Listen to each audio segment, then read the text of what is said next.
السلام علیکم ورحمۃ اللہ وبرکاتہ۔ خواتین کا حسن ان کے بالوں سے بہت زیادہ وابستہ ہے۔ اگر آپ یہ چاہتے ہیں کہ آپ کے چاہنے والے خوبصورت نظر آئیں تو اس کے لیے ان کو یہ تیل ایک جو میں بتا رہا ہوں اس کو ضرور استعمال کروائیں۔ اور خواتین دلکش نظر آنے کے لیے اپنے بالوں کو گھنا، لمبا اور چمکیلا اور دلکش بنانے کے لیے اس چھوٹے سے نسخے کو ضرور آزمائیں۔ بہت ہی خاص اور بہت ہی قیمتی لیکن ہر جگہ ملنے والا یہ نسخہ جس سے کہ یہ تیل تیار ہوگا، لیکن اس کے لیے کچھ شرائط ہیں جو اجزاء میں آپ کو بتا رہا ہوں۔ کوشش کریں کہ ان کا خالص ہونا ضروری ہو۔ وہ چیزیں آپ اپنی نگرانی میں یا کسی اچھے پنسار اسٹور سے یا کسی اچھی کمپنی سے لے کر ان کو آپس میں مکس کریں گے اور اس کا تیل تیار کریں گے، اور لگانے سے صرف 15 دن میں آپ کو حیرت انگیز رزلٹ ملے گی۔ پہلی چیز تارا میرا ہے، جس کے بیج بازار میں پنسار کی دکان سے عام مل جاتے ہیں۔ اس کا تیل اپنی نگرانی میں نکلوائیں گے تو بہت فائدہ ہوگا۔ اگر اس کا تیل نکلا ہوا اچھی کمپنی کا مل جائے تو بہت اچھی بات ہے۔ یہ تیل 100 ml ہو اور اس کے ساتھ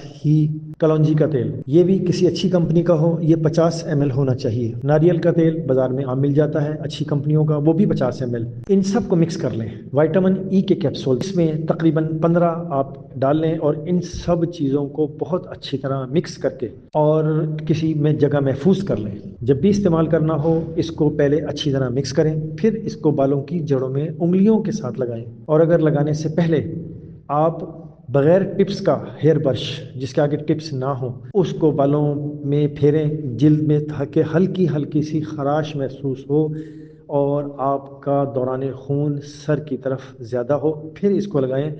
اور رات کے وقت لگائیں، صبح سر دھو لیں، یا صبح لگائیں شام کو سر دھو لیں۔